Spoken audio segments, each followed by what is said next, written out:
Le Crédit Agricole SFR Entreprise. EDF, Crête d'Or. La SCPR et la Chambre de commerce et d'industrie de La Réunion vous proposent les nouveaux défis. L'ADIR et RFO Réunion, avec le concours de l'Europe, la région et le département, présentent les nouveaux défis.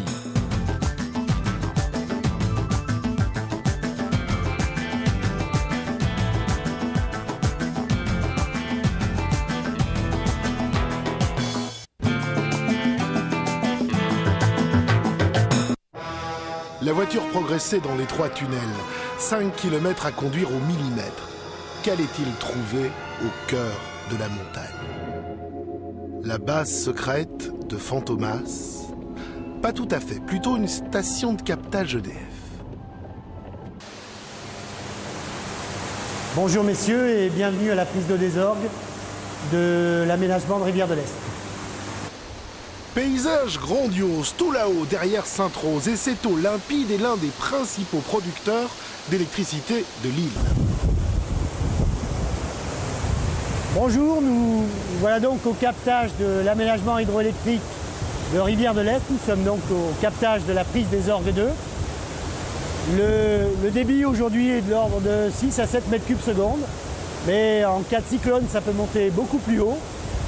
Bien au-dessus de ma tête, c'est pour ça que vous voyez que la prise d'eau est largement aménagée et très bien défendue et que la porte par laquelle je suis sorti est une porte étanche qui est surveillée par des caméras, ce qui nous permet d'y accéder en toute sécurité. L'énergie hydraulique à La Réunion représente 30% de l'énergie produite, c'est-à-dire 550 gigawattheures en année moyenne. L'usine, plus particulièrement l'usine de Rivière de l'Est, représente quant à elle 70% du potentiel hydraulique de La Réunion, qui est réalisé à partir de 3 turbines de l'usine de Rivière de l'Est. Cette eau traverse ensuite la montagne dans un tunnel semblable à celui-ci et ressort 4 km plus loin pour être stockée. Nous sommes ici au niveau de la plateforme des réservoirs. Donc l'eau que vous voyez arriver ici vient de la prise d'eau des orgues qu'on a vue tout à l'heure. Elle a suivi un chemin qui est parallèle à celui qu'on a suivi en voiture par la galerie d'Amné qui fait 4,5 km. Donc elle arrive ici et ensuite elle est captée à ce niveau-là, au niveau de cette prise d'eau et des grilles, pour être stockée par la suite dans les réservoirs qui sont juste là devant nous. Ces réservoirs, 25 000 mètres cubes chacun, sont uniques au monde. Ils jouent le même rôle qu'un barrage. Quand on a besoin d'eau pour produire de l'électricité, on les vide. Ça marche un peu comme une sorte d'immense chasse d'eau. Et l'eau qui est dans les réservoirs ici se vide rapidement, en moins de 3 heures, d'où finalement le principe de la chasse d'eau. Résultat, ici, dans la salle de contrôle d'EDF à Saint-Denis. Sur cet écran, l'ensemble du réseau haute tension de l'île. Là, il est 11 h du matin. On voit qu'on produit actuellement 288 MW pour une consommation de 280 MW.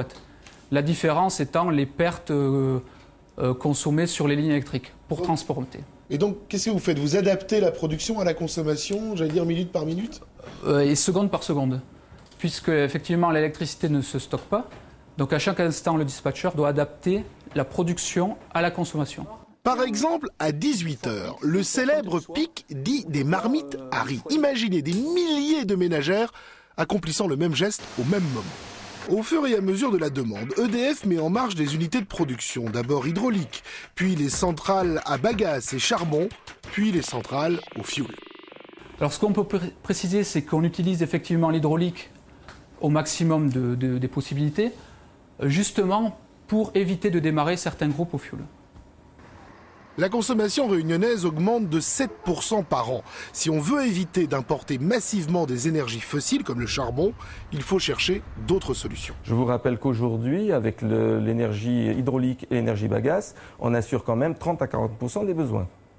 Donc on peut envisager des extensions. Il est d'ailleurs prévu une extension sur le barrage de Rivière de l'Est que nous verrons ensuite.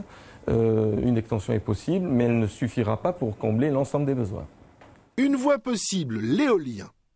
Un champ de 23 éoliennes est en construction à Sainte-Rose. Il devrait être opérationnel fin décembre. La ferme, qui représente 23 éoliennes, va représenter 6,3 MW, hein, qui va couvrir, je dirais, une bonne partie de la commune de Saint-Orne. Mais il faut savoir que ça va aller sur le réseau d'EDF, puisque c'est EDF qui gère l'électricité à La Réunion. Donc tout ça va être canalisé sur le réseau d'EDF. L'éolien restera toujours limité à La Réunion par manque de terrain et parce que le vent souffle moins fort et est plus irrégulier qu'en Guadeloupe où il existe déjà 200 éoliennes. Le vent est très capricieux, je dirais, hein, sur certains secteurs, donc on n'atteindra pas ce chiffre, malheureusement. Bien sûr, il y a les cyclones, mais on n'a pas encore inventé un système pour récupérer leur énergie. Les éoliennes sont installées sur un treuil, enfin sur un pivot actionné par un treuil, et en 45 minutes, il est possible de coucher l'éolienne au sol et de l'arrimer. Donc à ce moment-là, elle résiste à des vents plusieurs centaines de km/h. La matière première régulière et abondante de La Réunion, c'est peut-être le soleil. Ainsi, ce particulier a installé chez lui des cellules photovoltaïques qui lui permettent de fournir de l'électricité au réseau EDF. À mon avis, non seulement c'est rentable, mais je pense que ça deviendra un moyen relativement inéluctable de faire de l'électricité dans peu de temps. Tout comme les chauffe-eau solaires, il y a 20 ans à La Réunion, n'étaient pas pris en considération et aujourd'hui, ils sont un attrait important pour ceux qui veulent faire des économies d'énergie. Je pense que dans un temps proche, le photovoltaïque sera de toute manière une source, à mon avis, indispensable à La Réunion. Quel est l'objectif à terme? C'est d'avoir des hectares entiers de cellules photovoltaïques? Ce serait notre souhait, mais je dirais que le coût de la technologie est encore relativement élevé parce que son échelle est assez réduite. Donc nous sommes encore à ce jour tributaires d'aides, que ce soit de l'ADEME ou d'autres partenaires, également d'EDF à travers son tarif d'achat. Donc on peut espérer à terme avoir des applications à des échelles beaucoup plus grandes. Je crois qu'aujourd'hui il faut être raisonnable, la taille des programmes ne permet pas de couvrir des surfaces énormes, mais déjà peut contribuer à la production d'énergie à La Réunion. Pour l'instant, l'électricité est rachetée par EDF, mais un jour peut-être, avec les chauffe-eau solaires, on pourrait imaginer des maisons autonomes en énergie. Nous sommes à Sainte-Marie, dans une école primaire, une école solaire. Ici, nous sommes à l'école de l'Espérance. C'est une école qui aime le soleil? Oui. Et pourquoi c'est bien le soleil? Parce que ça permet d'utiliser moins d'électricité, ça permet de jeter moins de piles. Là aussi, cellules photovoltaïques sur le toit et surtout démarche pédagogique. C'est quoi ça? Une lampe qui marche grâce au soleil. Alors comment ça marche? Le soleil va taper dessus. Sur le petit panneau solaire là? Oui. Ouais. C'est quoi ça? C'est un panneau photovoltaïque. Ouais. Au-dessus, c'est un panneau photovoltaïque. Alors qui c'est qui va protéger le panneau avec la main là? Moi. Allez, vas-y. Alors démonstration. Hop! Vas-y, essaye là. Ces enfants sont les citoyens de demain. Ça, c'est quoi ça? Formés à utiliser l'énergie solaire, ils consommeront très probablement l'électricité d'une manière différente que leurs parents. Et qu'est-ce qui se passe alors? Après, le matin, le soleil recharge la batterie. Le travail fait par les équipes pédagogiques du réseau des écoles solaires est un travail fantastique. Et on voit que les enfants comprennent très vite ces principes scientifiques et techniques et voient très bien les articulations avec leur vie à eux. C'est comment l'énergie solaire? C'est super!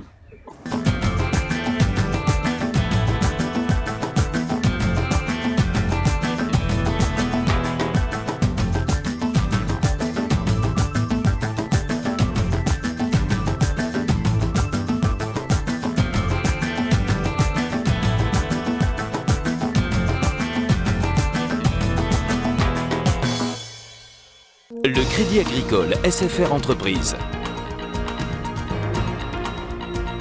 EDF, Crête d'Or. La SCPR et la Chambre de commerce et d'industrie de La Réunion vous ont proposé les nouveaux défis.